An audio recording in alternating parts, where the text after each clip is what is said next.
Hello everyone, Luke here again. Next video, Legacy of the Duelist Link Evolution. As always, after Duelist Challenge, I have the deck profile.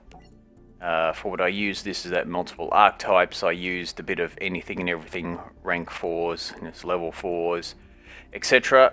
As you can see, yeah, just a whole bunch of stuff. Lots of searching, etc. It started with 3 bears, so you can send a face-up fire formation card to the graveyard to target a monster your opponent controls, destroy it. Also, if it inflicts battle damage, you can set one of those fire formation cards directly from your deck to your hand, from your deck to your field. Sorry, not the hand.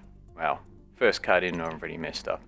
Anyway, Wolfbark, when he's so once per turn, you can target a level 4 fire monster that is Beast Warrior type and special summon in defense position. Its effects are negated, so Wolfbark either targets another Wolfbark or the bear.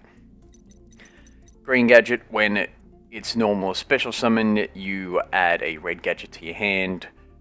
Red Gadget adds yellow and yellow grabs green, I'm pretty sure. Red gets yellow, yep, and yellow gets green. Get a Kage, cannot be normal summon a set. You can special summon from your hand when you normal summon a level 4. Machina Fortress, 2500. Level 7. You can discard machine monsters whose totals levels equals 8 or more, then special summon this from your hand or graveyard. It's also got the effect if it's destroyed by battle, you can target a card on the field, destroy it. One card your opponent controls, and also if your opponent's monster's effect targets this card, you can discard a card from your opponent's hand. You also get to look at it. Yeah. So what the trick to this guy is, you can discard himself as the cost. So you don't need to discard 2 others. You discard him and one of your machine type monsters special summon from the hand. If he's in the graveyard, then that's a different story. So Machina Gear Frame, when it's normal summon, add a Machina monster except itself, so that's only this in this deck. Also, it can equip itself to the Machina monster to protect it. It's a gadget. Star Seraph Scepter, when it's a normal special summon, you can add a Star Seraph monster except itself. When you exceed summon using 3 or more materials, that monster can target a card in the field, destroy it, and draw a card. Sovereignty can only be used as an exceed summon if it's part of a monster that is 3 or more materials. If you normal or special summon a Star Seraph monster, except during the damage step, you can special summon this card from your hand. If you do, draw one card. And so this is there's a trick with this one. So if you have both in hand, you normal summon this guy, use this one's effect, so obviously special summons draw. This one adds another Star Seraph monster, so you add a second copy of this, and that Star Seraph Sovereignty that you just added can also be special summoned straight away, and so you get another draw. So that's 2 draws, 3 monsters on the field. For whatever you want to do. Another option is if this is in the graveyard, you bring it back from the graveyard and you have one of these in hand, you can do the same thing.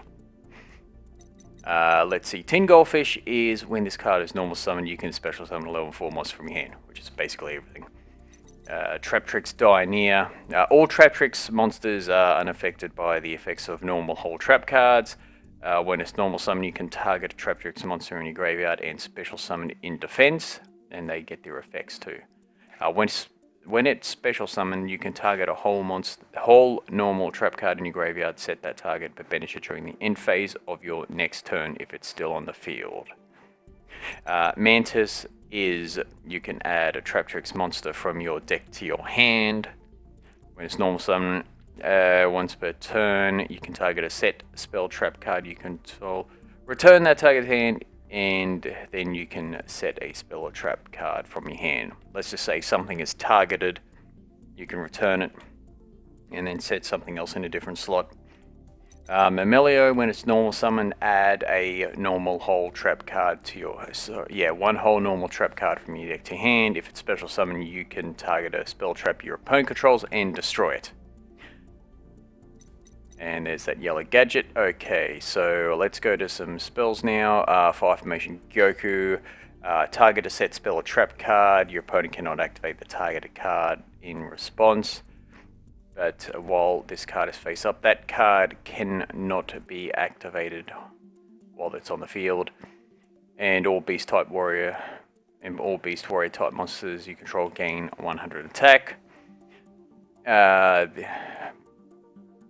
Let's see, so now we have Fire Formation Tenki. When it's activated, you can add a level 4 lower beast type warrior monster, beast warrior type monster from your deck to hand, which is either bear or wolf bark. And once again, all your monsters, beast warrior type monsters, gain 100. Foolish burial, send a monster from your deck to the graveyard. Lots of ways to bring them back. Limiter removal, you got the few machine monsters there to double them. I mean, the 500 Machina Fortress is pretty good, or whatever we've got. And Monster Reborn. 3 Bottomless Trap Hole. You know, so you got the Mantis, Murmelio to get these. You got the 3 Call of the Haunted to bring stuff back from the graveyard. 3 Trap Hole of Spikes. I think in the anime it's called Chasm of Spikes or something like that. Joey used it against Bandit Keith. When an opponent's monster that was normal or special summon this turn declares an attack, destroy the attacking monster, and if you do, inflict damage to your opponent equal to half the original attack of that monster. And the Traptrix Traphole Nightmare, when a monster that was special summon this turn activates effect on your opponent's side of the field, negate the effect, and if you do, destroy it. So 2, 3, 4, 5, 6, 7 there for Murmelio to get. Alright, let's go to the extra deck now. So we have the Tiger King. So that's 2 Beast Warrior type monsters. 2 level 4 that is. So any combination of Bear and Wolf Bark. Same with Bujinte Kagutsuchi. Whoa, where am I going? And again, 2 Beast Warrior type monsters, send stuff to the graveyard as well, which can help this deck out a little bit. Got the Exaton Knight, just destroy everything if needed. Not the easiest thing to do with this deck because it does search a lot, but it's there anyway since there's lots of rank 4s. The Cowboy, of course, his first effect you don't normally set off, it's normally the second effect of inflicting 800 to win duels. Like Gear Gigant X because so many machine type monsters, because you can add a level 4 lower machine type monster from your deck to your hand. King of the Feral Imps, this gets Kageto Kage. The Deltaros, it's my monster with 3 or more materials. Almost didn't find room to get an Ouroboros in there. I would have liked that as well, but Deltaros was good enough to help me win anyway. Traptrix Reflesia, of course, unaffected by all unaffected by trap effects while it has material. Let's see, yeah, Traptrix Monsters cannot be destroyed by battle with card effects. Cannot target them except Reflesia with card effects. Also, like its other effect, you can detach a material from this card, send one whole normal trap card that meets its activation conditions from your deck to your graveyard. This effect becomes that trap card's effect when it's activated. Once again, the Oral Sword, always have one in there, something like that. Decode Talker, do little Chimera, got the bears and the wolf barks, the fire monsters. The Nightmare Phoenix, which can destroy a spell or trap card on the field, can also help you draw a card as well. Mrs. Radiant, because there's so many Earth monsters. Power Code Talker, can double its attack. And also got the Sayuja Skull Dread in there as well as another Link 4 monster. Alrighty, so that's the deck profile for this thing. It was fun to play, just a whole bunch of stuff like this. So anyway, until next time, thank you all for watching and see you again soon.